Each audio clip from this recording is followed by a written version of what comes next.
Okay, so we are going to start.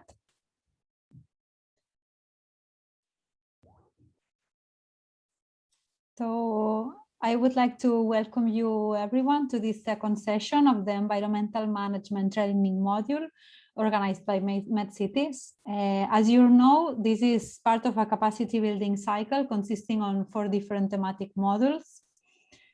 I hope you enjoyed last session's week, and I hope you enjoy also today's session, sorry. I would like to remind you also that after next week's session, which will be the last one, you will be able to apply for a mentoring process with the with the experts in this training module. So we would encourage you to apply for that.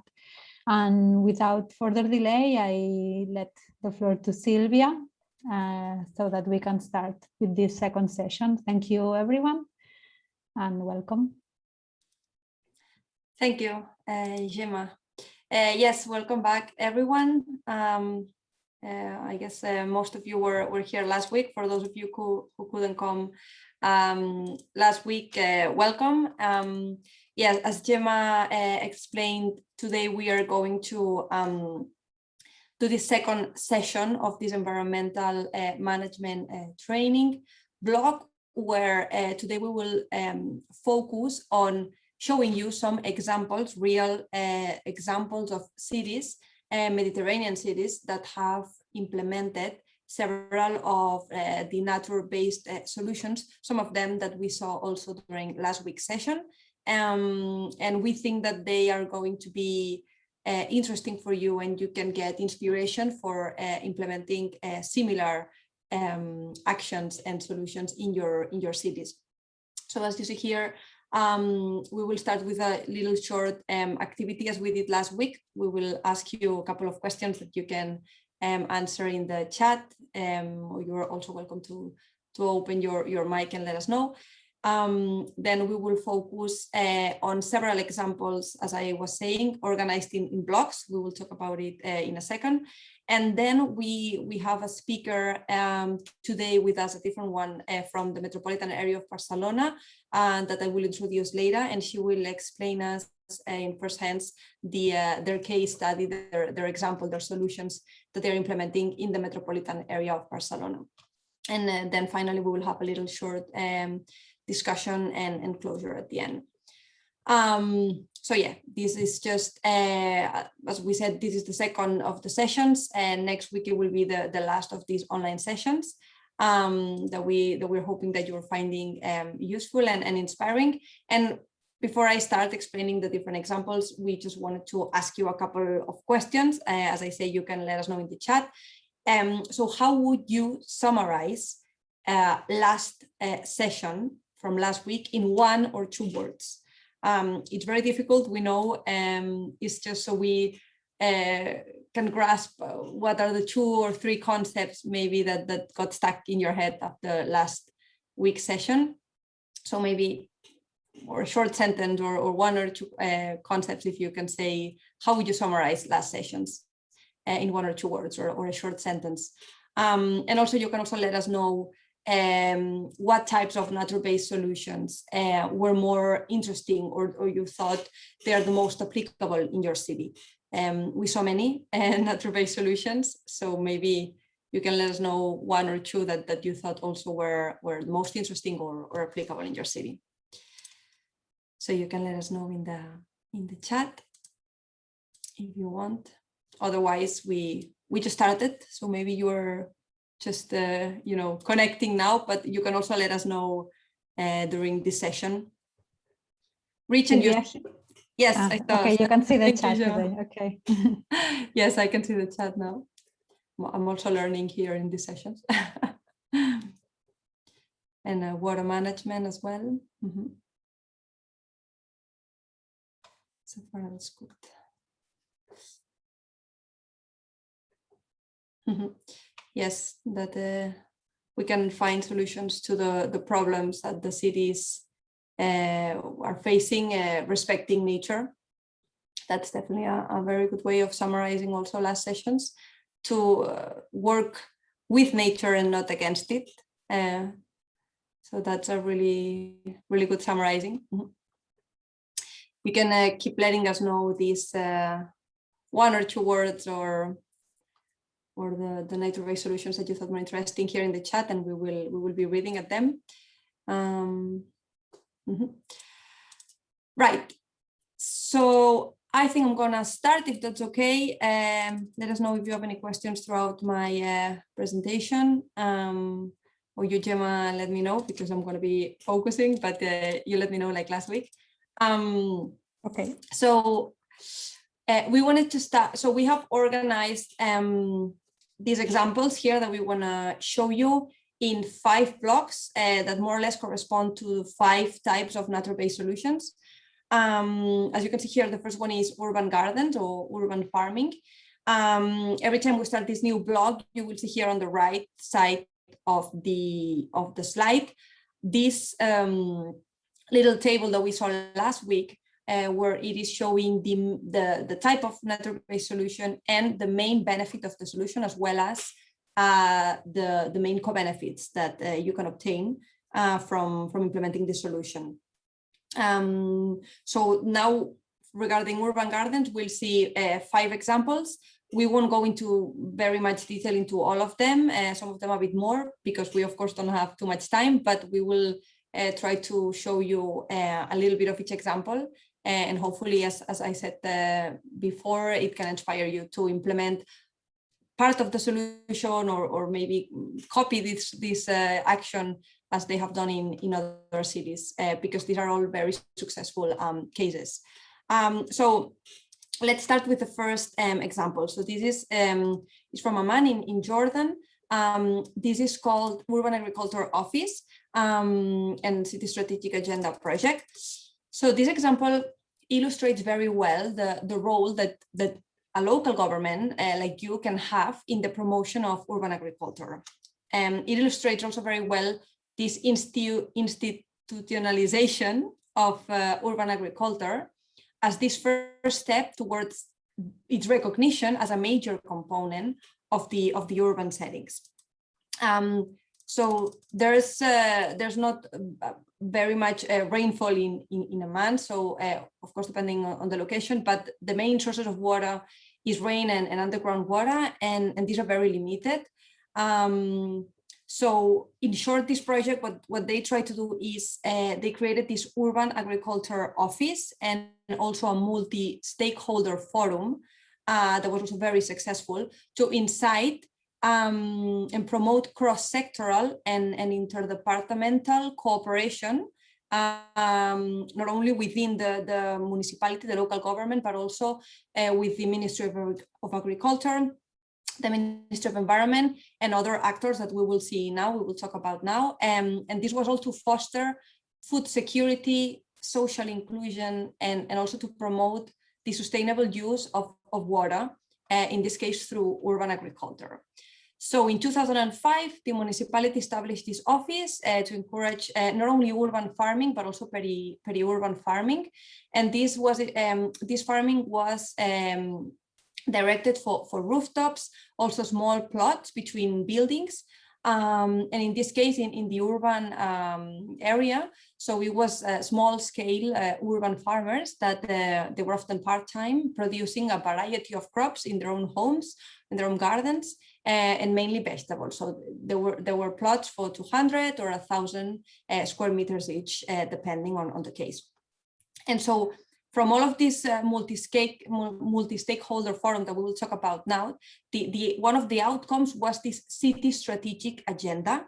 So this transversal planning, and from that several successful programs under the strategy to promote urban agriculture and to support also the inhabitants' engagement by offering them training, information, expertise to the residents, and also materials and access to credit, so that also the initiative would sustain in time. And of course, in all of these process, this agriculture office has pursued a sustainable approach to farming. So integrating also recycling. So for example, collecting used car tires to convert them into flower pots, and also other resource efficient practices for water use. So everything as part of this food security agenda. Also reuse of grey water that we also saw last week, introduction of drought tolerant plants, rainwater harvesting, creation of water reservoirs, so everything to sustain this urban agriculture. And so, of course, this other goal is to also substantially improve the life of the urban poor, the most poor citizens, mainly because homegrown food is, of course, cheaper, and the surplus that they get, it might be sold, or it can be sold, and then generating these additional sources of income for the urban farmers. And then the city also encouraged the trading of homegrown products by creating a label that would guarantee a product quality. And currently this project encompasses more than 300 rooftops and 4,000 gardens in the city. So regarding a bit more of the process of how all this became and how it was successful. So this multi-stakeholders forum that was established by the local municipality for policy formulation and local action was done with the support of the Environment and Sustainable Development Unit, which is a center of the resource centers on urban agriculture and food security. And they supported, this Environment and Sustainable Development Unit in general supports the integration of urban agriculture in urban policies and planning in the Middle East and North Africa region. And they conducted a study there on urban agriculture within a regional program. And they trained the team by applying participatory methodologies and tools to conduct this study. And so this study included many things. The study included a review of the existing data and statistics about urban agriculture and food security in the municipality. Also already existing policies and regulations in the city regarding urban agriculture. They also performed an extensive stakeholder analysis to map interesting agents that could help in this process. They also mapped the urban agriculture land in the city to identify the vacant spaces that could potentially be used for this agriculture and urban agriculture, and also a study on gender. So basically, all of this process involved many different types of actors, so agents, so urban authorities, citizens, farmers, civil organizations, also private sector companies, and other governmental entities to prepare all of these policies and all of these action plans. And so as I mentioned, this main output was this multi-stakeholder policy that actually brings together now 28 permanent participants and this city strategic agenda on the urban agriculture, which is an operational tool designed in this participatory way by this multi-stakeholder framework and group. And it, of course, includes these key issues for urban agriculture. And this multi-stakeholder forum is responsible for the execution of this city strategic area agenda, and responsible for mobilizing relevant technical support and funding. So yes, this is, as we say, this is a very good example of this institutionalization of this urban agriculture through this multi-stakeholder forum, and it has been very, very successful. As some scope for improvement, so Amman continues to urbanize at a rapid pace, and as land prices increase, it is more profitable still for some owners to sell empty plots than to use them for farming. So the current land use guidelines requires that 15% of each plot should be allocated for greening or agriculture or max. And this is a promising start for the urban agriculture. However, this target of 15% could be further increased to even promote it even more. And of course, regarding replication of the project, this type of project is very replicable, provided, of course, that there is strong administrative support And so the creation of this integrated institution of this urban agriculture bureau or office can play an important role, of course, in the supervision and coordination of multiple actions and projects. And of course, besides that, the urban agriculture in general can help cities not only for the food provision but also for example, reducing dependency on imported foods and reducing the vulnerability to periods of low food supply from the rural areas, for example, during floods, droughts, or other disasters. And it's, of course, a diversifying income opportunities for the urban poor as well. So yes, this is quite a successful project that we wanted to share. We have also a second case here regarding urban farming that we wanted to show you here. Sorry, 1 second, because I had here some of my notes. For some reason, sorry, my notes disappeared.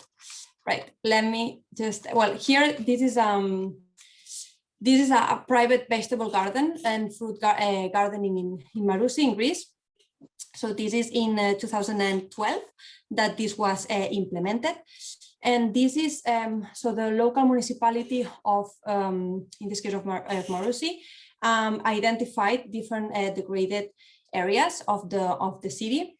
And they also allocated different land, these degraded areas, they divided them and identified again the most vulnerable people in the city and allocated them, so they could then the residents would be the ones in charge of maintaining these urban gardens, which of course for the local municipality doesn't have any added cost, so it's mainly the residents that maintain it, and it helped to tackle these challenges such as soil erosion and poverty alleviation as well. And of course here the involvement of the local community was very, very important. In this case, urban gardens provided food for around 40 underprivileged families. So they started with around 30 at the beginning. And then after a year, they reached around 45 families. And in this case, because again, in this type of projects, the main cost is, of course, the land, owning the land. So if there's already some degraded areas available that are, of course, owned by the local municipality, and you can identify those areas, then it's not that expensive to implement this type of projects. So in this case, it was less than 50,000 euros. They also use some crowd sourcing. So in this case, it was quite a low cost measure. Right. So here we also have another example from Greece in Neapoli, in this area, also from 2012. So in this case, it was again identifying these degraded areas. Also to tackle so poverty, and so that the most vulnerable and poor citizens would have some income. They could sell these crops in the market and have this additional income, as well as, of course, for own consumption. And in this case, it was also at the beginning, this initiative was funded by the European Social Fund. But after that, they could maintain it themselves from 2017, also around the same cost as we saw before, by the own municipalities' funds. And in this case, they actually also created some job opportunities. So they have 3 permanent employees at the vegetable garden, and there's more than 1,000 square meters cultivated right now. So it's also been quite a successful initiative in this case, and also again cost effective. And in regards to also urban agriculture, in this case in the greater Cairo region, so this was also implemented citywide in 2015 and 14. Sorry, here there were many stakeholders involved. Also, it was financed by GIS, and there were also like several NGOs involved as well. Here, what they did was that a private company, in this case, a Shaduf company, was also financing part of this infrastructure of rooftop, in this case, rooftop farming. So the local government was in contact with all of these actors, and they, this private company also provided training and provided, in this case, hydroponic beds to be installed in the rooftops. Even they tried different techniques, and they also, one of the outcomes of the project is to keep trying different methods and methodologies for urban farming. But one of the ones that they tried was these hydroponic beds, which it was also very, very cost effective, very economic. So in this case, it was around 175 euros for 3 beds. And then they estimated more or less than the estimated income per month from this farming was around 33 euros. They were cultivating production of onions, cherry tomatoes, strawberries, etc. So in this case, it was a combination of different actors that allowed this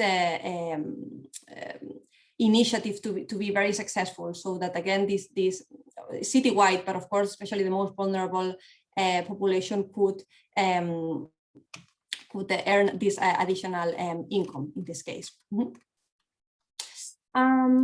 Right. So yes, and finally, regarding urban farming here in Beirut, so this is a more recent initiative from 2019. It's still ongoing. It's also citywide. Here it was more from this activist group, this Rotaract Club of Beirut Center. So of course, there are many serious challenges there regarding food security. So in this case, what this Rotaract Club of Beirut Center did together with some NGOs was to prepare these small boxes that you see here in the picture with some seeds, several seeds of the same type of vegetable in case some of them wouldn't work, but then also with a variety of different seeds, and distribute them through the population, so that then they could implement this urban farming in their own gardens, and of course, again, for their own food supply, and also if they wanted to sell it. Around 520 families were reached with plant boxes at different locations. And of course, it also generated social cohesion, and it's still going. We saw that right after coronavirus, the pandemic started, they could reach several of the families again right before, and hopefully that was sustaining them partly during this time. Right. So that was a little bit of the urban farming, some examples. Now we also wanted to show you this other category, in this case only 3 examples, which is of urban greening. And you will see green corridors here, forest, the creation of urban parks. You will see it now. So the first example is from... Yes. Sorry to interrupt you. Just to remind people that if anyone has a question, they can write it in the chat or raise their hand. So yeah, that's it, so that you can answer. Perfect. Thank you. Perfect. Yes, so regarding this first example of Barcelona. So Barcelona is a compact and densely urbanized city, and it also has heavy car traffic and limited green space, which presents the city with some challenges, in this case related to air quality, noise and heat island effect, etc. And it also, with urban expansion and economic growth and industrialization, it has also posed challenges to biodiversity conservation. So in 2012, the city also fell short of the European Union's recommendation on access to green space. So in this case, it was recommended by the EU to have around 26 square meters per capita. That was the target, and in that moment, Barcelona had less than 7 square meters per capita. So despite the challenges of being extremely compact and highly populated, the city has placed greening policies at the center of their sustainability agenda. And they, for example, introduced the concept of renaturalization in 2012 within the local government. And so they implemented several plans, which included enhancing the built environment with elements that introduce or restore or reinforce the green space, recognizing that this is an integral part and necessary of urban sustainability. So in this case, the municipality developed the Barcelona's Green Infrastructure and Biodiversity Plan that had a temporal horizon of 2013 to 2020.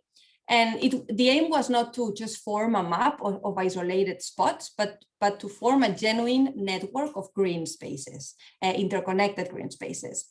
And so this green infrastructure has to be part of the city, which would serve not only an environmental, but also a social function. One of the strongest points of this case is this multi-level stakeholder. So there was this process of inter and intra-institutional communication, and in this case, education proved very important for key aspects of the project to be incorporated. So different areas of the local municipality and different experts within the municipality work together. For example, urbanism, road traffic area, transport, also the environment area, public space, maintenance, all of these areas of the municipality work together and worked in the implementation and planning of these projects that we will see now. And also citizens engagement. So it is vital to achieve higher levels of this socio-environmental awareness. And in this case, they also had this network of more than 800 agents that included NGOs, businesses, citizens, and many others that they were consulted for many of the projects that were gonna happen in the city. So yeah, as you can see in the top picture, this is quite a big boulevard in the city, and it was redeveloped into one of the first green corridors in Barcelona, which aimed at increasing the ecological and social connectivity within the city. And this corridor was promoted by the local municipality, and they wanted to connect this Collserola mountain on in the lower picture, so the top part. And then, so as you can see, this low picture, the bottom picture is a map of all the different green spaces of Barcelona and all of these corridors that they wanted to implement. And so one of the characteristics of this boulevard is that it's very innovative. So for example, they selected different plant species, not only one type, and they also had, like, instead of one line of trees, they had like different lines of trees to also create this shape. So the distribution and the stratification enhanced biodiversity, and as we're mentioning, it diverged from the typical mono species of one line street trees. And also they incorporated, as you can see in the picture also, a semi-permeable pavement in most of the areas, allowing for flood protection as well. So not only the shade, but also flood protection. And these characteristics are included, of course, because it's also a wider sidewalk.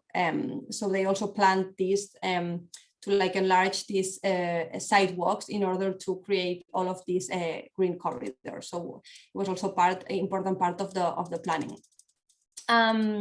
So in general, this boulevard is seen to be delivering most of the expected benefits, which was pacification, provision of shade, also abatement of traffic noise, reduction of heat in its macro environment, and also increased biodiversity. And there were also, of course, some shortcomings and adjustments, but overall it's considered a very successful project. So yes, the city of Barcelona also implemented or delivered this trees master plan, also with the overall aim of maintaining this well-managed and healthy and biodiverse woodland to improve green corridors and tackle the urban heat island effect. So in this case, an example of how they try to solve the challenge of climate change impacts through this plan was that species were selected suited to the environmental conditions, resilient to water stress and heat stress. And furthermore, they also had this policy or regulation that no one species could exceed 15% of the total of street trees in Barcelona. So there would be quite a lot of diversity in this case. And this of course was going to be achieved gradually, but it's to avoid these monospecific populations that are also more vulnerable to pests and diseases. And one of in this case, one of the key lessons, or a particular lesson, was enabling enough space, as I was mentioning, for planting street trees. So of course, most street trees have very limited space in the ground for their roots, with very little organic material. And so this is, of course, it's because pavements and sidewalks are narrow and the tree pits are small. So in public areas, streets wider than 6 meters should be designed as it's possible, in a way that it provides scope for this transforming individual tree pits into continuous pits. And then again, one of the main success of this project to highlight is this maintained joint work across different sectors. Also having high staff motivation are also very important keys for the successful of these projects. In this case also, as it's quite big projects.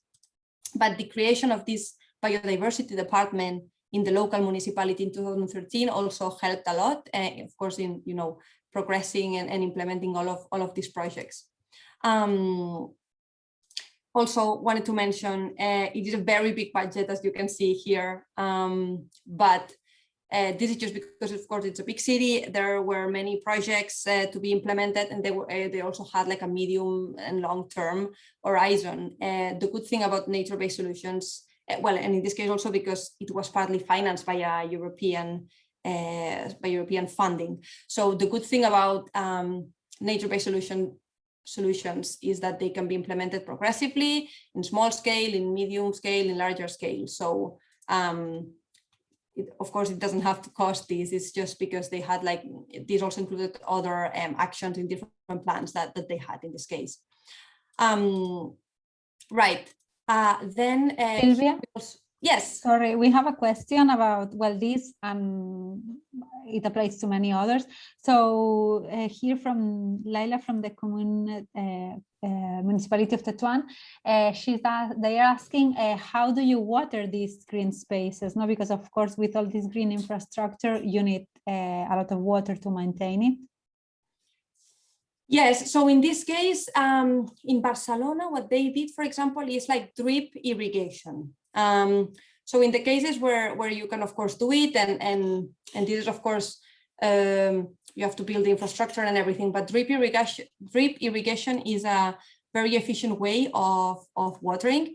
You can also do it through, how do you call it? So telemanagement, so you can actually manage remotely when to start watering or not. So with sensors, depending on if it's going to rain or not. So there's many different ways that you can also manage this also remotely. But for example, drip irrigation would be one option, because it's also very water efficient. So you do it slowly and also only what it really needs for the plant. And of course, here in this case, you could also try to do some of course, not use potable water, but try to use reuse and use alternative water sources that are not potable. Mm-hmm. I guess also the selection of the species is a clue here, no? So that you use species adapted to your climate. And so yes. on. exactly. Thank you. Exactly. Was that everything Yeah, for now? that's all. Yeah, thank you. Okay, perfect. Okay, so let me go back. Okay. So here we have a second case. In this case, it's in Potenza in Italy. So in this case, it's an urban park. As you can see here in the pictures, this was in 2010. It was so the municipality for other reasons and previous projects that they did, they had this project which actually costed a lot of money, but they never consulted the citizens regarding this project. It was building this ship, as they called it, this sort of infrastructure in between, here in the pictures, in between these two lines of buildings. And the thing is that they never consulted the citizens. So the citizens actually never used it. Somehow also as a passive way of complaining or just showing that they hadn't been consulted in their area where they were going to build this massive infrastructure, this space, public space.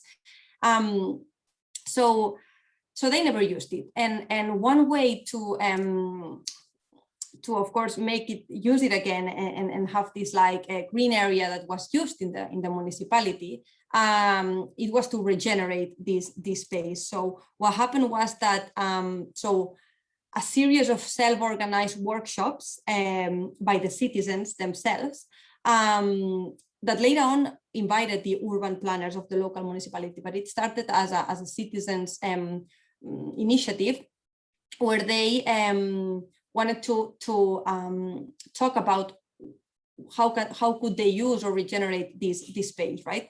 So the idea of the project was to build a multidisciplinary path participation process so that the citizens would be active again and would continue and be engaged in the maintenance of this garden and of this public space again, so it wouldn't keep being degraded and abandoned. And so in the long run of like around 2 months, they started organizing the citizens a school of gardening for garden maintenance, so to do some training. They were meeting weekly to share the different work. They made an annual calendar, for example, on the model of an horticultural calendar that they produced and then sent to the different inhabitants, where every month was accompanied by useful recommendations on what activities could be carried out in this garden. And so then the inhabitants, also together with the urban planners that they welcome afterwards, they realize again the potential that this structure that they called it the sheep and that they once didn't really see the interest or the use, then they would use it again. And then actually, as you can see here, it was used for many different things. So in the inside of this structure, they were doing theater plays. There was also like a garden and they were just playing sports. So it was used again.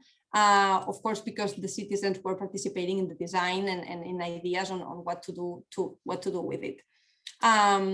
So a good example of designing cities, having people as a reference and to deal with their wishes and needs. That's one of the keys for the success of this initiative. Many of the times, quite in most of the times. So here is the Picasso food forest, which is another example in this case of urban parks and urban forest. So this forest takes inspiration from agroecology, agroforestry, and permaculture. So it's a design approach for creating sustainable human settlements by imitating the natural systems. So this Picasso food forest is the first experimental site of a public urban food forest in Parma, and maybe also in Italy in this case. And in 2012, so this project aimed to create a public food forest that of course would create shade and regulate the temperature in this microenvironment, but also providing, in this case, fruits available for the inhabitants. So again, besides recreation and shade, it will also provide this food in this case, and of course also to promote social cohesion. The site, as you can see, is in an L shape, and it covers around 4,500 square meters. This project was started in a public green area that was owned by the municipality, and it was made only of grass that was mowed a few times a year. And in this case, mulching, so covering the ground with different types of organic matter was used at the initial stages to avoid impacts of erosion, compaction, droughts, and frost. And they used leaves from the trees around, and also pruning and garden cleaning from the neighborhood areas, and they use this for the mulching. And currently, this Picasso food forest hosts more than 200 different plant species and varieties, and more than 185 trees and shrubs, plus numerous herbaceous plants as well. And here, of course, it is being also maintained by the local community and volunteers. And here on the top, you can see the picture from 2011 and 2019. So the big difference on the forest, how it started and how it is currently. Right. Silvia? So, yes. Hi, sorry, we have another question. Mm-hmm. So here in the chat, they are asking, how do you make it to guarantee that there is enough shadow from all trees, all and big trees, and that there is at the same time younger trees, I guess, to ensure that in the future there will be shadow?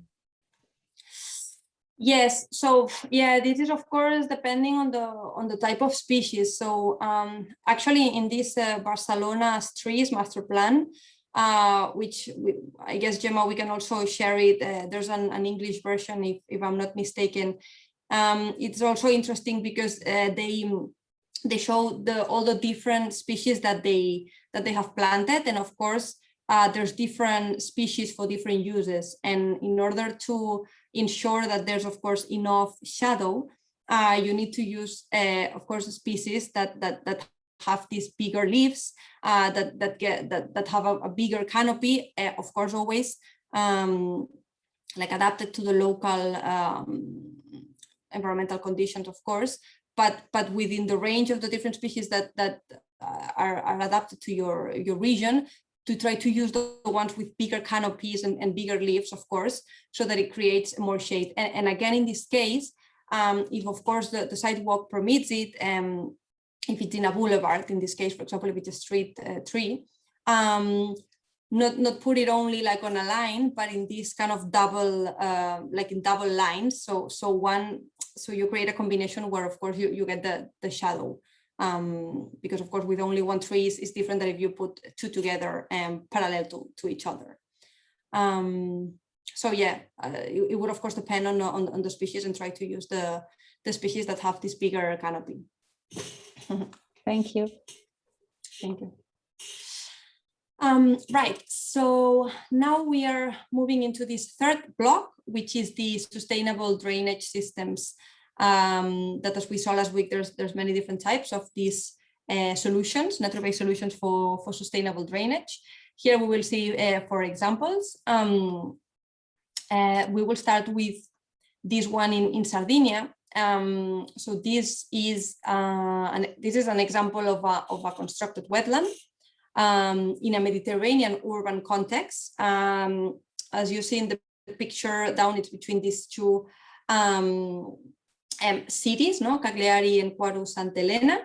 The constructed wetland is actually located within this regional natural park, but it's still within the urban context. And so in this case, the constructed wetland received the wastewater from sewage treatment of the wastewater treatment plant, which is you can see it in color orange in the bottom picture. That's the wastewater treatment plant, which then feeds the constructed wetland, which is in the lightest green color. And so then this national park has different freshwater and saltwater environments that you can also see in the picture. And it used to be that from ancient times, this area had been used to collect salt for human use. But at the end of the 90s, the use of these ponds ceased due to high management costs and sanitary problems. And then so they decided to build this constructed wetland that they call it Ecosistema Filtro, ESF. That is like this constructed wetland to take care of this problem of wastewater and the connected sanitary problems. It was constructed within the framework of this the National Park Protection Plan, so it was financed by the Environmental Ministry in this case. And so how it works is that this is a constructed wetland, like it's a free water surface system. So it covers around 37 hectares, so it's quite big. And as I said, it receives this wastewater from the depurator, from the wastewater plant. And so it follows, it does this treatment, this phytodepuration, so that it treats the water, it improves its quality, and then it's able to feed the park's freshwater basins with this purified quality water, instead of course, the sewage effluent, which at one time was feeding these basins through the streams. And this type of water treatment system uses these macrophytes, these emergent plants that are very effective water the purification agents. And so how it works is they work on the work is based on this cooperative growth of macrophytes and the associated bacteria, and they are responsible for a good part of the degradation of organic matter. And at the time of the construction, as you see in the top pictures, all the vegetation was removed. Then the fascines of 2 meter height were planted, and these are, well, in this case, Phragmites australis, the species was specifically, but because it's known to play an active role in this polishing water process. And in this case, this constructed water, besides filtering water, it of course also provides many other co-benefits, as carbon sequestration, preserving and enhancing the local biodiversity, as well as other benefits that now the local municipality is exploiting in a good way, which is the ecotourism, bird watching, educational purposes, for example, arranging secondary school visits to teach about the environment and the function of this constructed wetland and the biodiversity associated, etc. And actually, it has been observed in this constructed wetland a very significant increase in the number of plant taxa, so an increase of over 200%, including several plants of conservation concern. And so it also provides an ideal habitat, in this case, for several migratory bird species that can transport plants, plant seeds, and plant fragments. Actually, the flora in this constructed wetland, they analyzed it, and it accounted for 54% of the whole regional park's flora. And 63% of this flora was actually Mediterranean type, so of course from the local region. So yeah, this is an example of this constructed habitat in an urban setting, which has become key not only for treating the wastewater, but also as a local reservoir of biological diversity, and also providing many other ecosystem services and benefits. Right, and then here we see another example also of a constructed wetland, in this case in Spain.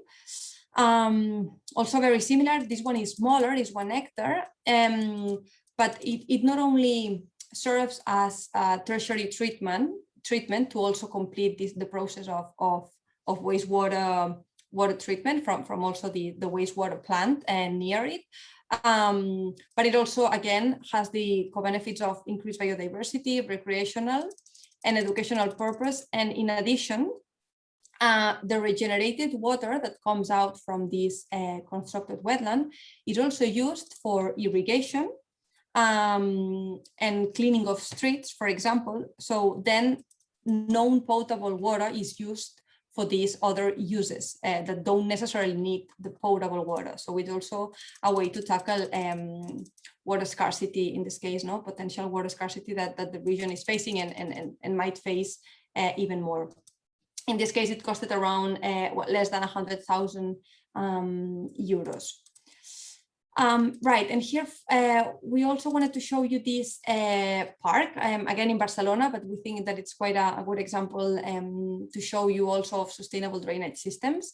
So this urban park is located around a torrential route that collects rainwater, and it's of a total of 2 hectares.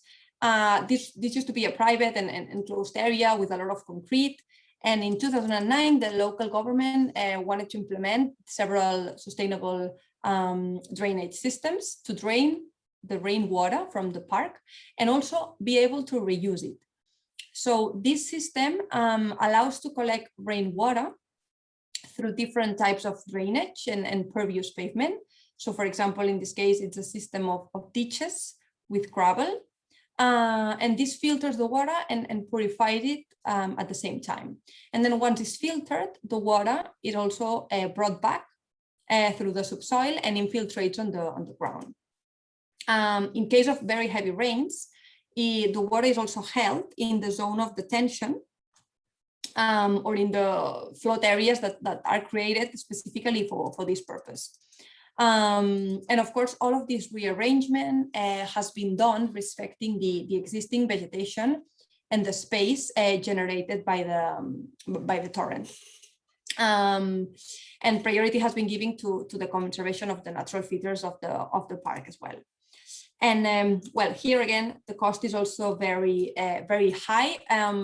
But again, as we were saying before, this also included the reconstruction of some bridges that had been that had to be restored and other actions. So in this case, it's also quite a big park. So it's a matter of implementing the measures in the most priority areas and progressively and slowly, and it's not necessary to do everything at once.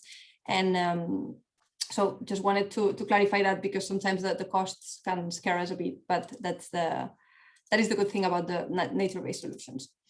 And regarding sustainable drainage systems, this last example is in Burgas, Bulgaria, which it's not a Mediterranean city, but we thought that it was also a nice example in this case of city collaboration and engagement by the local municipality. In this case, in the regeneration of a concrete space in an urban context, mainly to decrease flooding.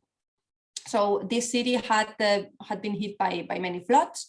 And they're also struggling with aging infrastructure and a lack of preparedness for times of crisis. So they joined this URBACT Resilient Europe network. So it was also again in the context of a European project. And so before joining this project, the public participation in the city and the trust in the local government was very low. So what they did in this plan, in this project, which is also something that we wanted to highlight here, is that they developed through this project an action plan for urban resilience for the municipality. This planning involved a previous risk assessment, so a detailed study where it would show experts analyzed the past floods, the spatial likelihood modeling of the floodplains, identifying the areas that had the most significant flood risk. And of course, from that study, then implement or design the actions according to this analysis, a risk analysis previously done. So again, planning, very important in this case. And so this action plan is a policy instrument, which the main objective is to help the city planners build the city capacity to cope with these unexpected changes. And so in the engagement part, key local stakeholders were set up within this European project to form the urban local group. This urban local group would then develop this integrated action plan for urban resilience of the municipality. And they held several meetings to co-create this plan. And so who comprised this urban local group? So it was involving policy officers from different departments, again, from the local city and the government administration. Also representatives of NGOs. The Fire Safety and Civil Protection Department, representative also of the public and private sector. And so this urban local group was led by a coordinator that had solid experience related to the management and implementation of European funded projects in this case. And afterwards, they actually also included members of the local community, because this was mainly focused on one neighborhood that was suffering a lot from these flooding. So they include members of the local community that were directly affected by these stresses and shocks. And also because they were part of this European project in this case, there were also some transnational exchanges and local policy learning activities provided from of course the different meetings that they had within the European project. And that was also very beneficial, this exchange of information and experiences for the development of their own integrated action plan. So yes, the goals of this plan was to increase the community capacity for dealing with these unexpected changes. So for example, one member from each household would be participating in some training courses or lectures or seminars about, for example, how to act when there was a heavy rain or flooding. They would also encourage local community to engage in all the initiatives supported by the local authority. And among the different actions that they would do within this plan was, for example, planting flood mitigating trees, for example, willows. In this case, they were provided by the local municipality for the people living in these most vulnerable areas to flooding. And so the residents were invited to a meeting to decide where to plant the trees exactly, so that the community had a say in improving the neighborhood's resilience to flooding. And again, they did many training courses on flood preparedness, resilience for citizens, also sessions on environmental resilience for school children. They also constructed a detention basin to store the rainwater and mitigate the flooding. They also established warning systems for the citizens. And then they also maintained active communication between citizens and municipalities, and the municipality, both online and face-to-face. Right, so now moving on to this fourth category. I won't talk too much about this one because our speaker that will talk in a few minutes will actually also touch upon this specific nature-based solution, so the hybrid dunes. As you can see, it's from the metropolitan area of Barcelona, so I will just mention it briefly. So this is the hybrid dunes was implemented in different several beaches of the metropolitan area of Barcelona, and the aim was to recover dune landscapes of these beaches that in recent years they had been badly damaged due to human action and pests, invasive species, especially plants. Work has been done removing, in this case, invasive species and planting typical characteristical plants of the dune areas. It has been done in an area over 15,000 square meters. And also, in order to protect these areas, they have also constructed or installed more than 200 meters of rope joined by wooden stakes, which also helps delimit the spaces.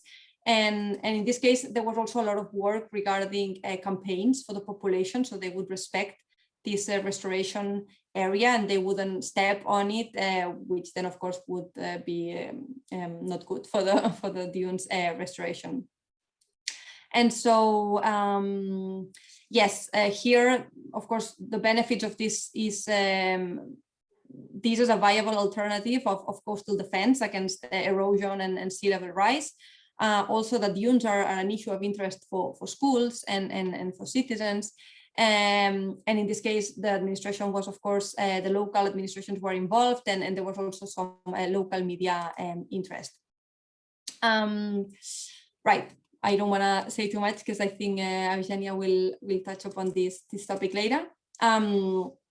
Right, and then we wanted to also talk about school gardens because we thought that they were also two good examples and inspiring examples that you might find of interest. So the first one is this ethnobotanical garden in this case in Dar Taliba boarding house. This is in Morocco, in Ourica Valley.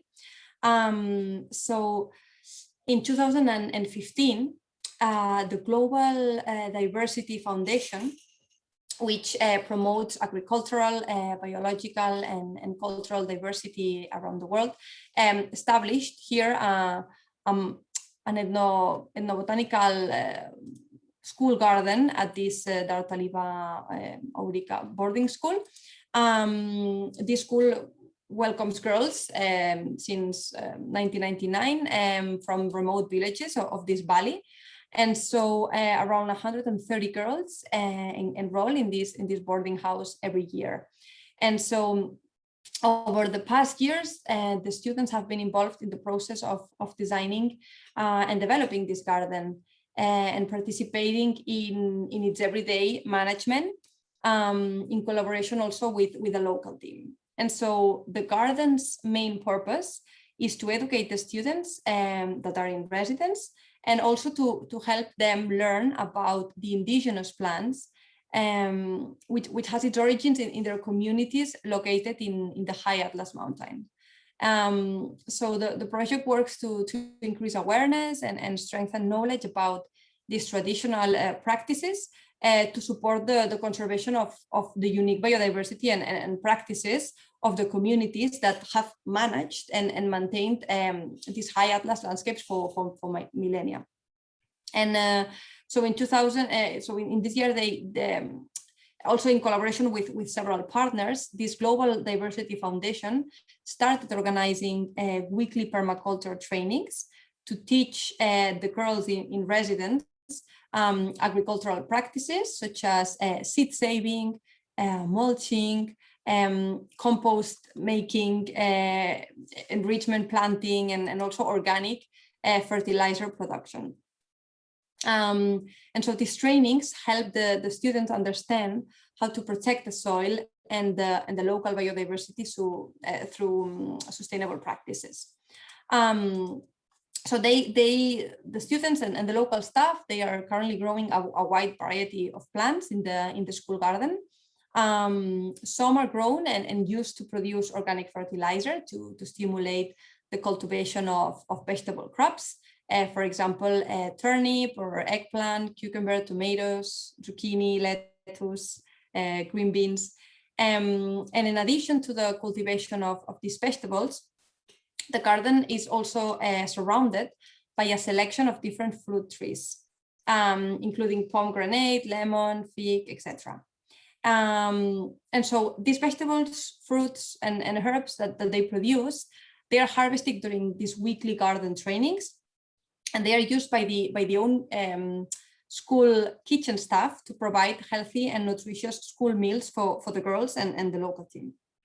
So, for example, the olive trees that are surrounding the school grounds, they provide an annual supply of olive oil, and it lasts like throughout the school year. And this is also true in this case for the onions, potatoes, garlics, parsley, coriander, and others.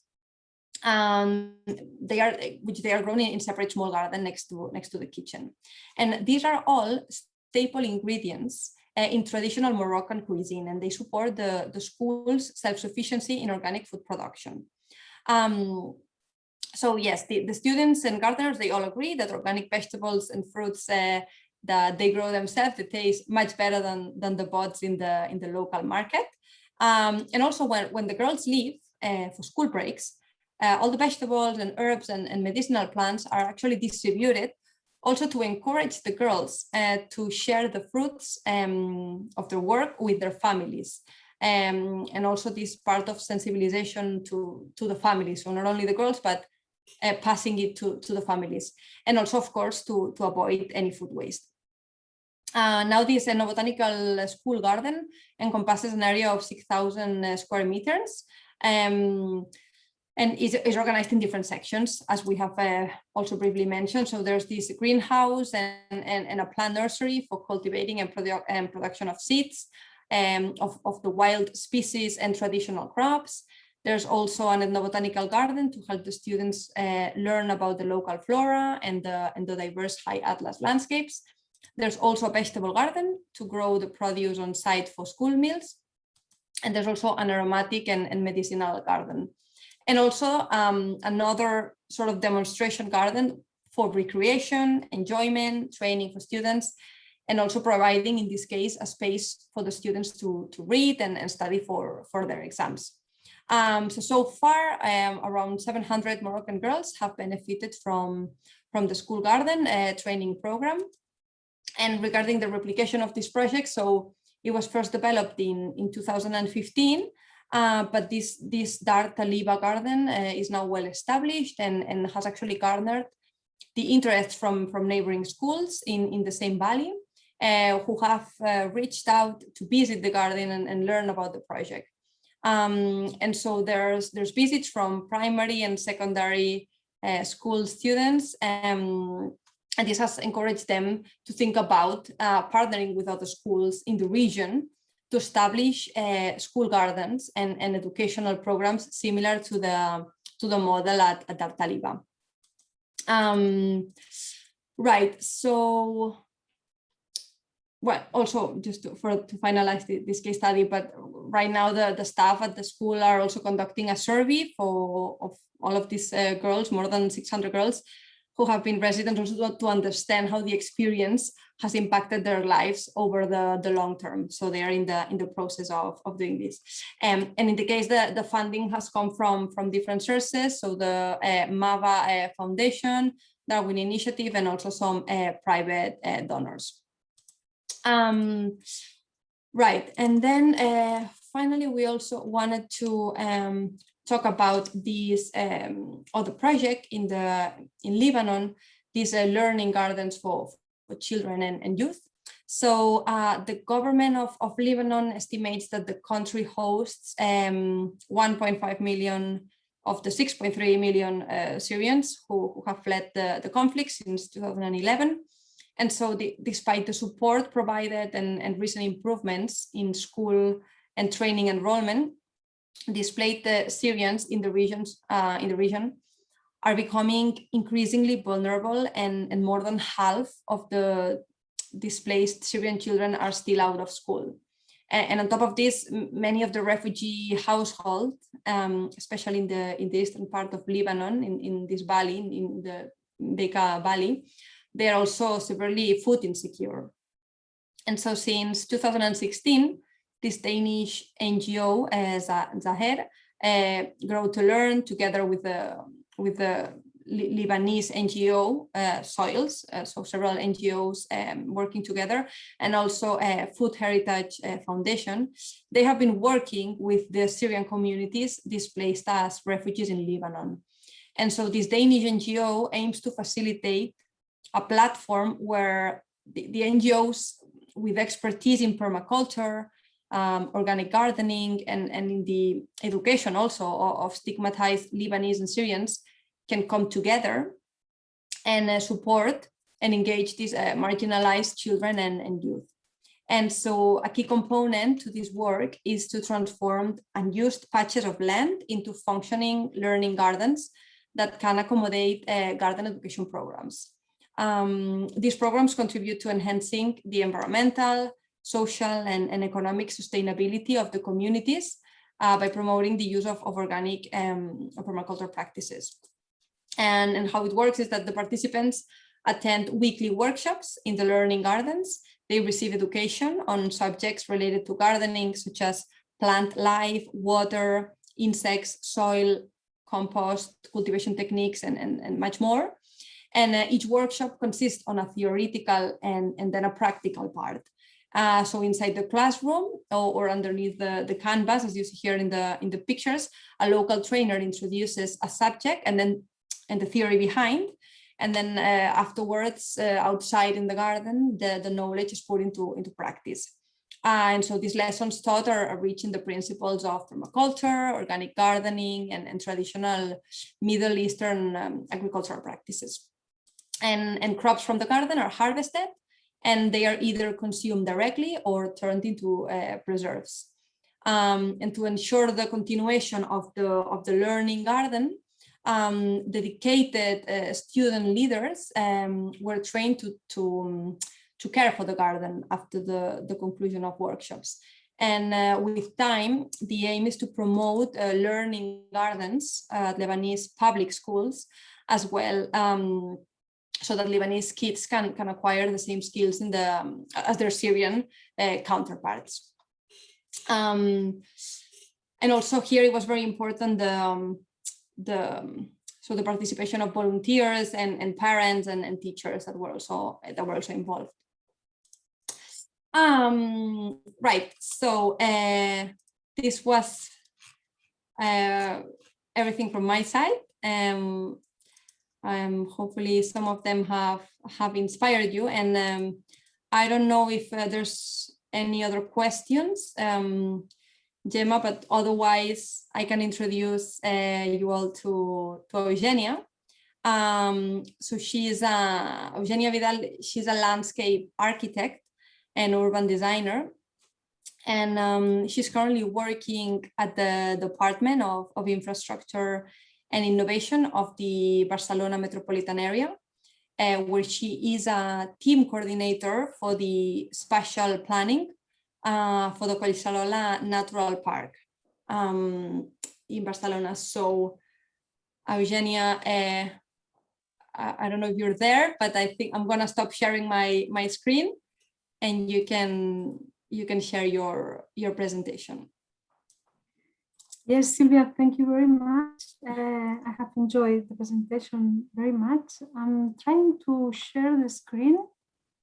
Can you see my screen? Yeah, we see it, but it's not yet in full screen. 136 square kilometers. It comprises 36 different municipalities with a combined population of over 3.2 million inhabitants. Despite this extreme density and complexity, the metropolitan area still has a high rate of open spaces and remarkable biodiversity. The open spaces account for around 54% of our surface. And most of these spaces are protected, around 90%. And as you can see on the screen, they coincide with important landforms to which the urban settlement has been adapting gradually.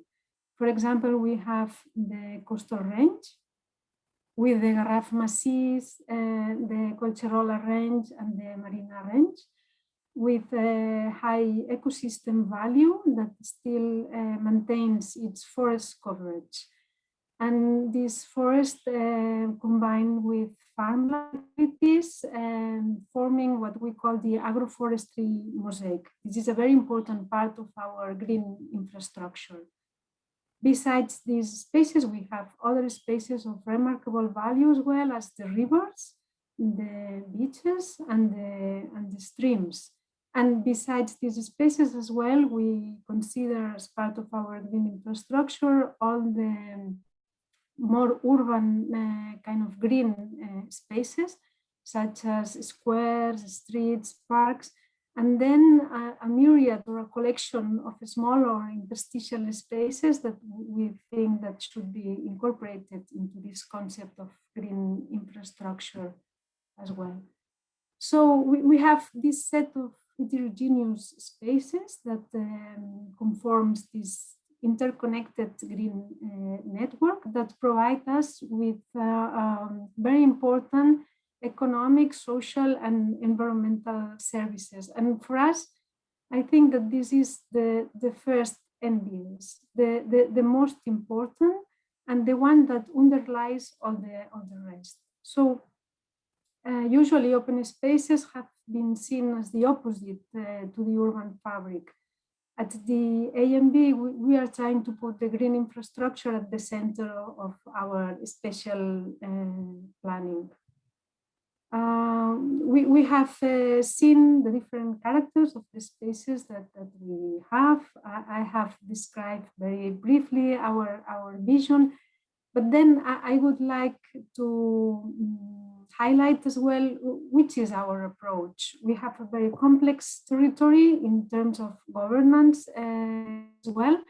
But then as a public administration, as a metropolitan public administration, we have certain challenges and strengths as well. And we aim for an integral approach. Integral in the sense that it's comprehensive. So we do different range of works from planning to design to management. Then we have a green infrastructure department that is quite recent, but we try to work in coordination all the different departments that have something to say in relation to open spaces and the greenery in our cities. And this is mostly the ecology department, the mobility department, and so on. And all this with co-governance model. I have already said that we are 36 municipalities. There are other administrations in our territory as well. We seek to work in cooperation all together, and with the cooperation with the agents and the citizens in general as well. And usually we use two different formulas.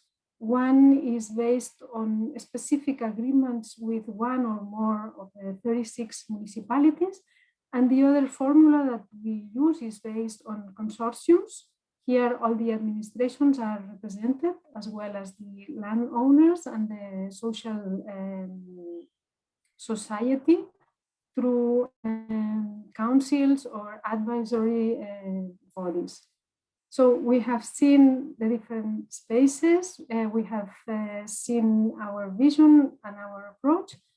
And to illustrate it, I brought a few NBS examples, and I organized them in 3 different categories, depending whether they are located in the measure open spaces, or if they are located in our blue infrastructure, or they are related to the urban greenery. And within these groups, I try to give you as well the planning, design, and management perspective to get like complete picture of our work in relation to nature-based solutions.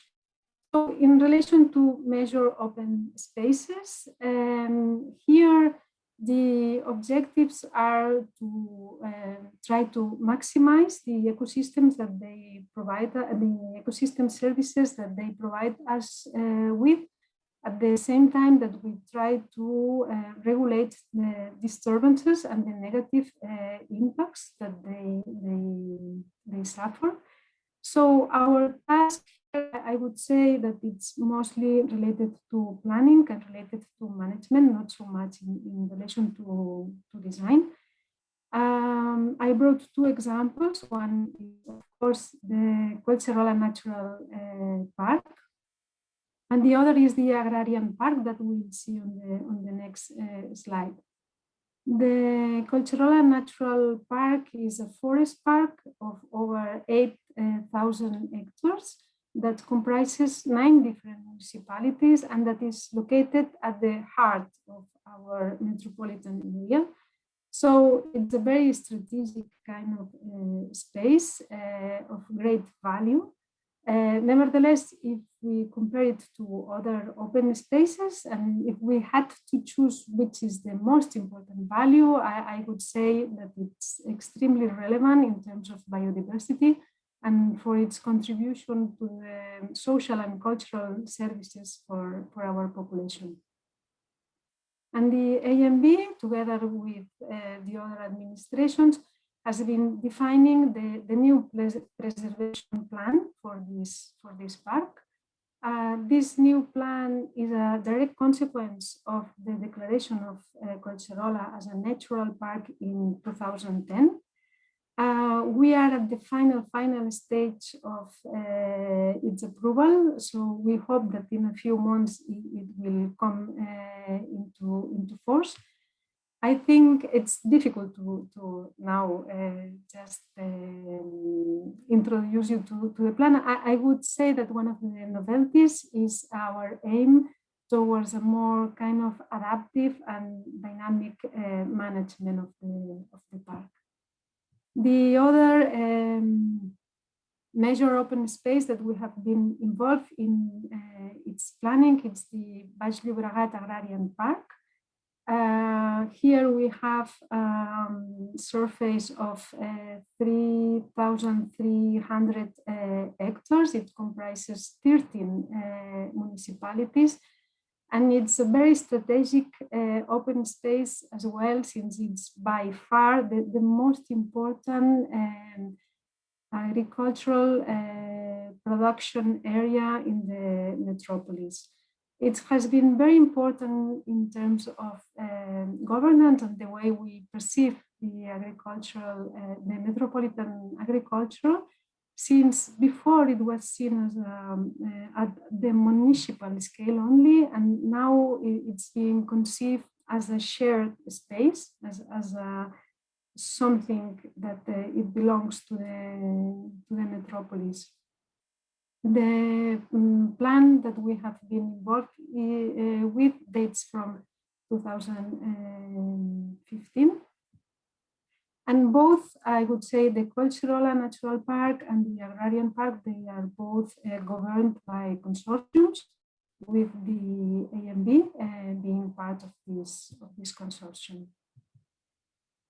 In terms of design and this major open space, the focus is mostly on the border, on the transition between these vast areas and the urban fabric. We tend to imagine that we work in a kind of a gradient from a landscape scale to a more urban scale, from the forest and the peri-urban landscapes to the urban landscapes. I brought this example that it's from the Collserola Park as well. We have defined what we call a functional space, that it's a transitional space outside the legal limits of the park that mitigates the negative impacts of the park towards the city and the city towards the park, and tries to permeate with the green vegetation the urban fabric. And we have established different guidelines, and one of them being, for example, that the permeability of the soil should be reinforced, that we should use the same vegetation as we have inside the park, outside the park, and that we have to tend to kind of naturalness of both the public and the private spaces. Here at the bottom of the screen, we have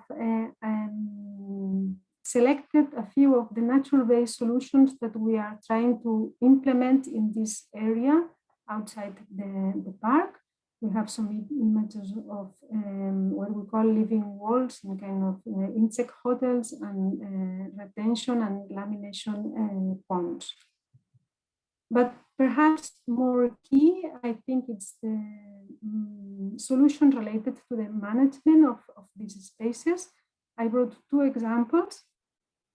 One is what we call the fire flocks, and the other has to do with the co-management and the co-responsibility strategies that we are trying to implement again in the cultural and natural park. The co-management and co-responsibility formulas are very important for a park that is mostly private. The ratio is something around 40% public, 60% private.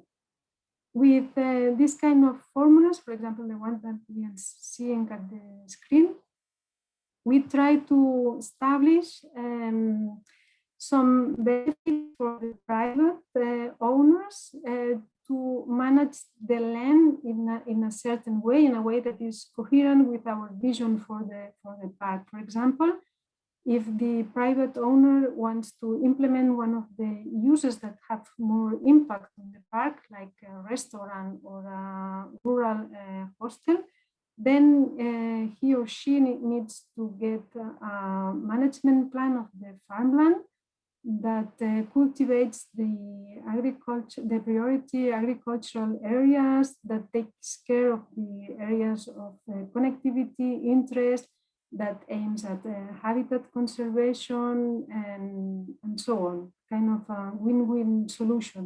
It's what we are looking here for.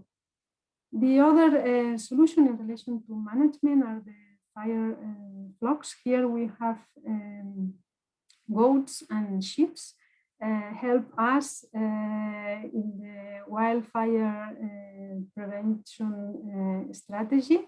They eat the grass and the leaves of the young bushes and trees, and in this way they make that once we have the fire, it doesn't spread so easily. This solution has been implemented in our regions. Here, another specificity as well, since we are promoting the lamb as a local product in a kind of solution that it could be related to the green economy as well. So we have seen some of the solutions and ideas we are trying to implement in the measure open spaces. Then we have the blue infrastructure that is equally important. We have, as I mentioned, the rivers, the streams, the coastal line. I think here the most remarkable example in terms of planning is the future Metropolitan Master Plan, which draft was approved in 2019. This plan recognizes all the spaces that are related to the natural water cycle, like of course the rivers, streams, and the coastal line, but the wetlands and the canals, the irrigation canals as well. And it identifies them, trying to, of course, preserve them, but to preserve as well the functions that they perform, especially in relation to the effects of climate change. And another interesting aspect, I think, is the recognition of areas of special interest, such as areas that are key for the surface runoff, for the ecological connectivity, for flood regulation, for the recharge of the aquifer, and so on. You can see on the image that the most important water axes that we have are the Llobregat River and the Besòs River. They are both natural corridors. In the case of the Llobregat River, it ends in the sea, forming a delta, which provides with high value land, very fertile, and it's the land that is at the base of the Agrarian park that we have just seen.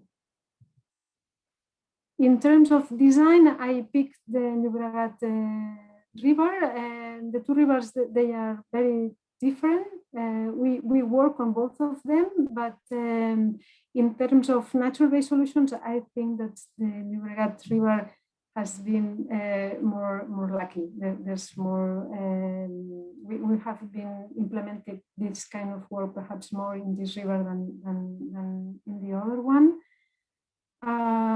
Here it's you can see on the image, it faces many demands.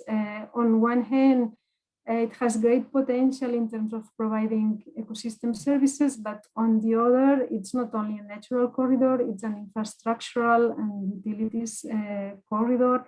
It's the main gate to Barcelona, since the airport and the port are located in its delta.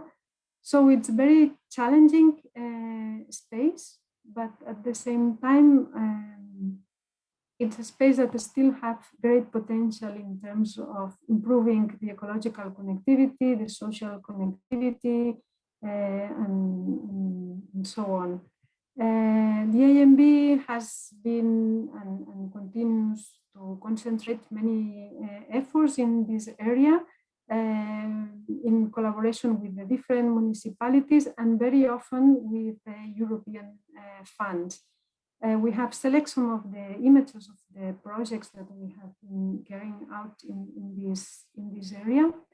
I would say that the recovery of the river from an environmental and from a social point of view is in itself an NBS. But then at the same time, the different projects that we have implementing, they are parts and follow nature-based solutions. And the third example in relation to the blue infrastructure and in relation to management is the hybrid dunes that Sylvia already mentioned. This has been a very successful project. It had three objectives, as she mentioned it.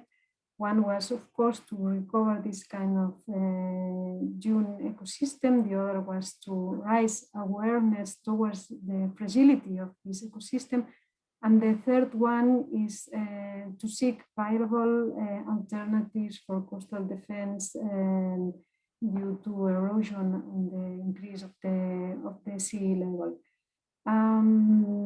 We have 41 metropolitan beaches distributed in 8 different municipalities. This kind of project was carried out in the Delta area in 4 different municipalities. It started with a European project called Opera.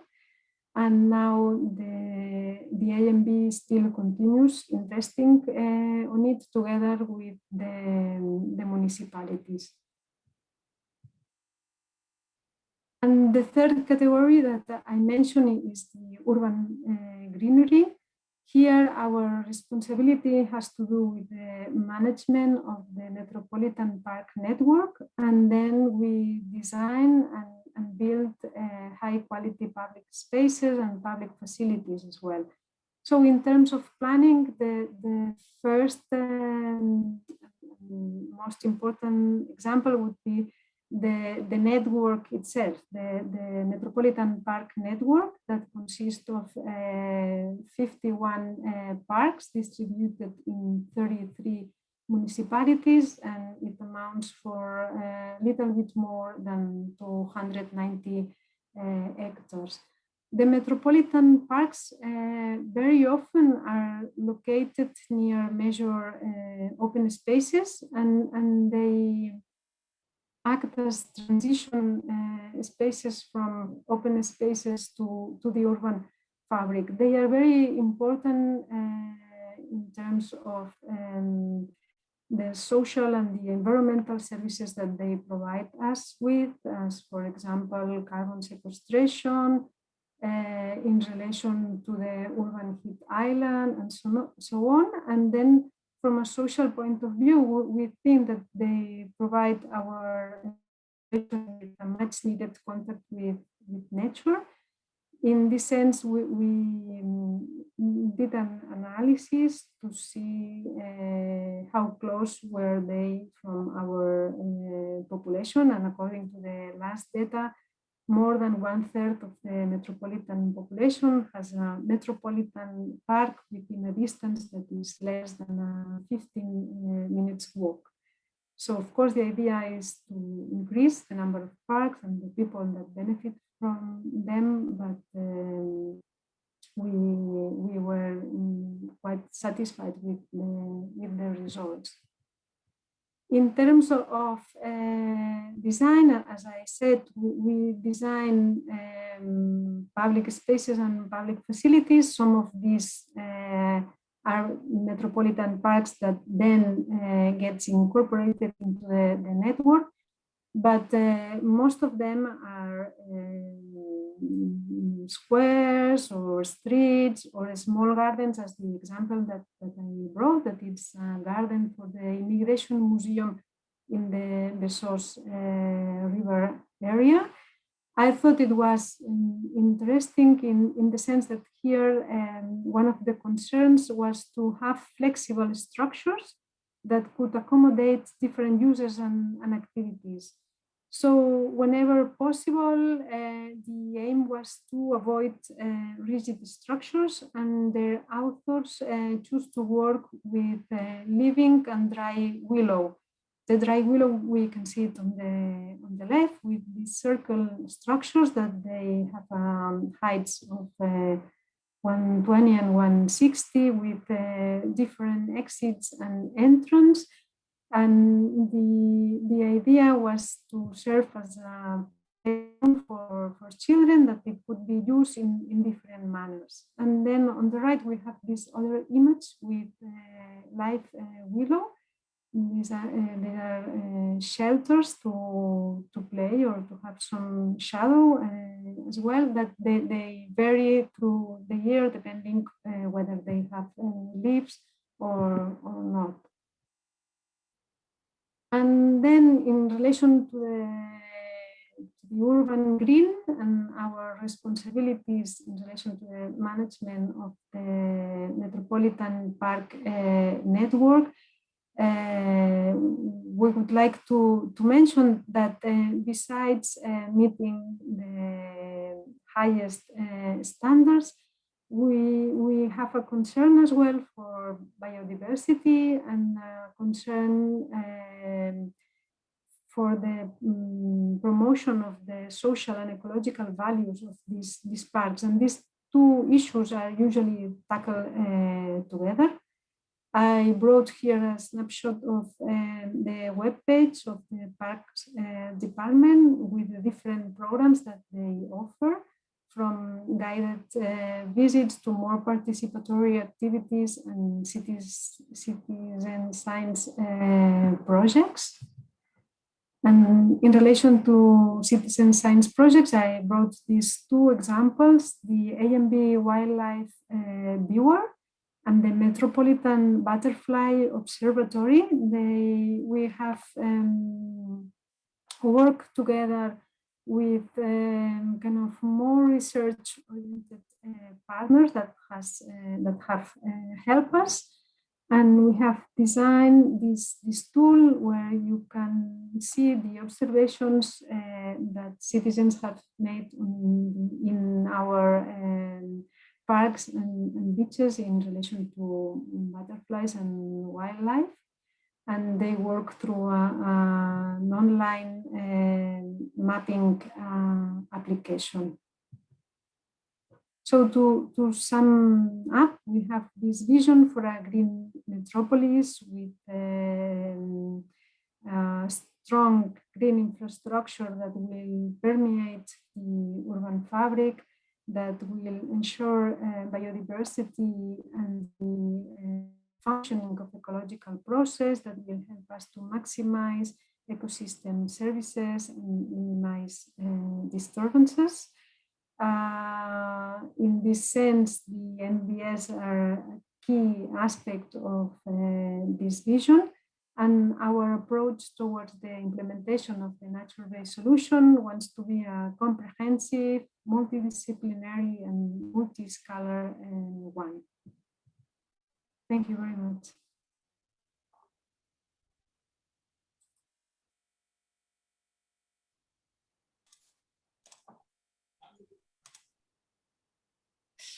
Thank you, Eugenia. Thank you very much for the presentation. It was super interesting, and to see also so many projects that you are doing in the metropolitan area. But no, but it's amazing. Thank you, and also with all the images, it was very useful. Hopefully, also for all the cities that are attending. So thank you, Eugenia. I don't know if Gemma, I can see in the chat that there's not questions so far. I don't know if anyone... Yeah, there is no questions in the chat, but anyone who has a question can raise their hand or just turn on the microphone. Well, if there's a question that comes afterwards, or I have written my email, it would be great if you could contact us or... Yes. I might just share, Gemma, maybe the last slide that we had, just with a couple of questions that we also wanted to ask you all. So let me just very fast show the screen. Hopefully, I think now there is a question. Right. So it's from Bizerte. Sorry, I'm not sure if I understood properly, but I think the question is about if there were problems with the land. I'm not sure if they refer to the fact that it's like transboundary between different municipalities. If you can clarify, please, or use your phone, your microphone.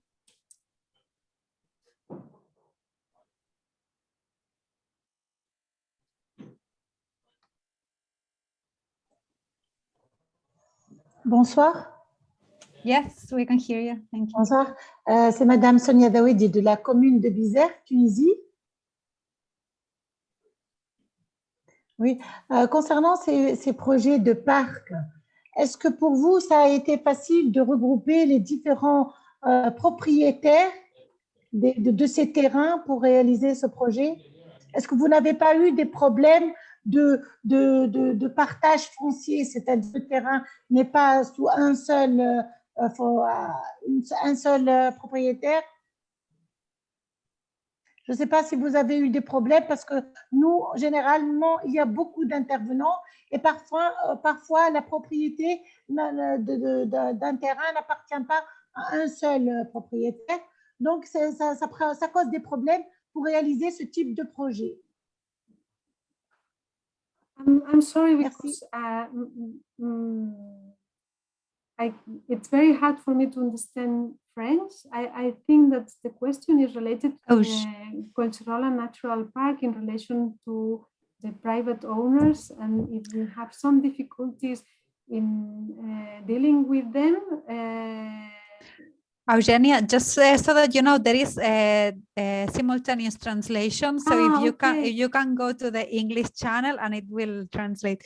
But yeah, I heard the translation, and that was so what they were saying was that in their case there is like a lot of different little owners on the land. So the question was, how do you bring all this together, and how do you deal with this?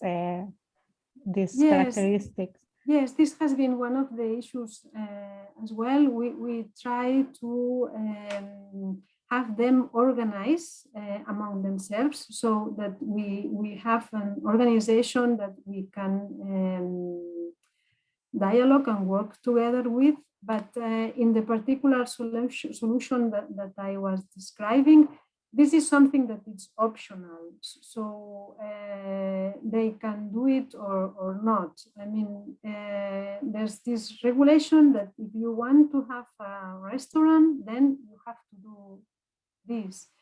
But here we had some what we call participation activities in relation to this idea, but it was more kind of informative, and it was very well received because it's something positive for them. Before they could not have a restaurant.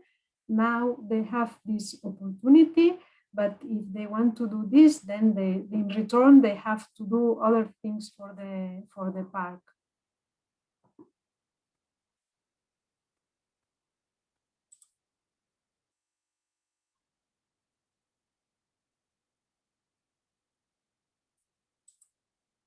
Sorry, I was mute. Thank you. We have another question. So here from Zarca municipality, they are asking what are the biggest limitations that you faced in the implementation of such projects? Well, they are asking at national level, but well, of course, it's not at national level, but would be like intermunicipal level. So what do you think are the biggest limitations? The biggest limitations, but in which sense? Like, I mean, of course, there's always like the funding, there's the land ownership, there's the opportunity. I mean,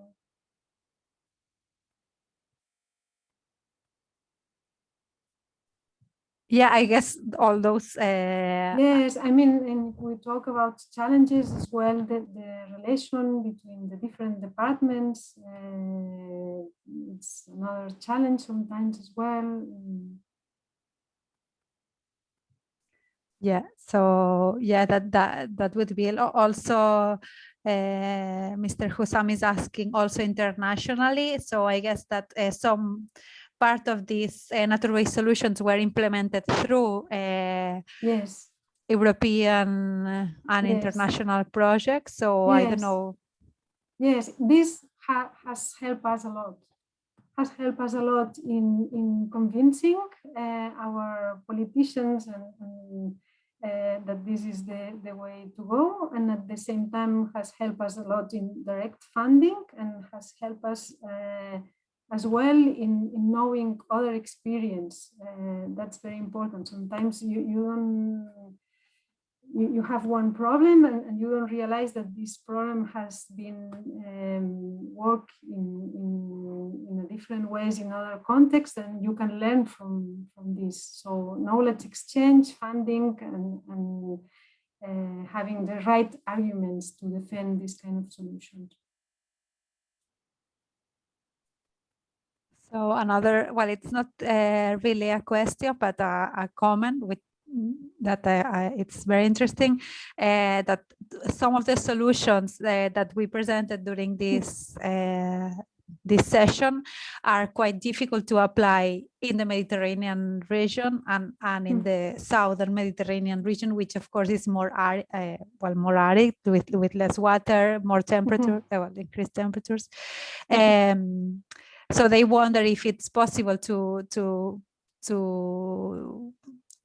agree on a strategy, we should agree on a strategy to encourage all the Mediterranean region to implement and to make it possible to implement all these solutions in the Mediterranean region. To me, it's important that the solutions itself, but then the kind of approach. And I think that you can share the approach in the sense that it needs to be multi-scalar and multidisciplinary and try to work it from different fronts, from the planning, from the involving the community, different. I like very much the comment that Silvia has made, that it's something incremental. You don't need to go for the big solution. You can go step by step. I think that these ideas are useful in every context. And then you have to see in your own reality which are your main objectives and needs, and which are your resources, and what can you do?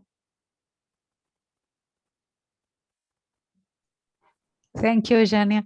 So for now, there is no more comments. Sylvia, if you want to. Yes, yeah, we had this last slide.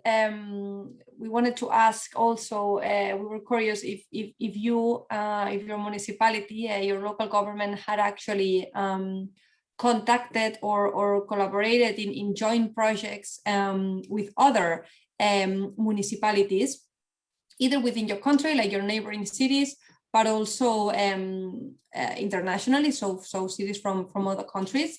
Of course, projects in relation to nature-based solutions and environmental management.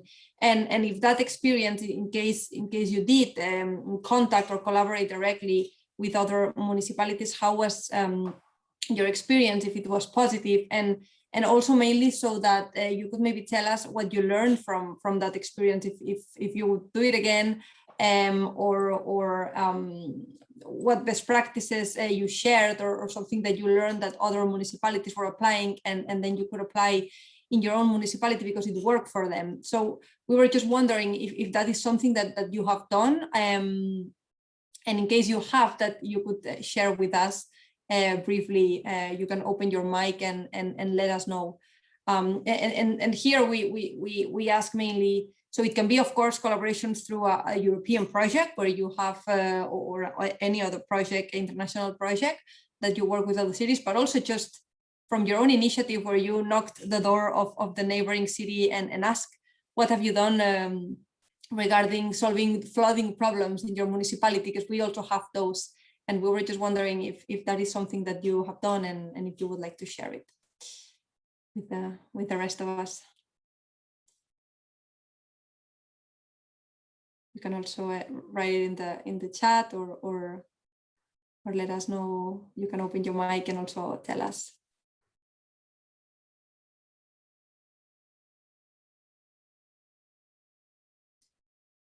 Maybe it's on the to-do list to do in the near future. Maybe there hasn't been the chance to collaborate directly with other municipalities. But in what Eugenia was saying, of course, in their case, they of course have to work with 33 different municipalities, and of course you also learn from each other. So this is also something that we also talked about it on the first session, that it's we think it's also important to go and ask for best practices and for recommendations from other cities that have also implemented similar actions, so you can learn from that. But I don't know. Gemma, there's no hands. In the chat, no hands raised. So I don't know if any municipality has implemented any nature-based solution, or has heard from any nature-based solution they would like to implement. If not, we can proceed with the closure.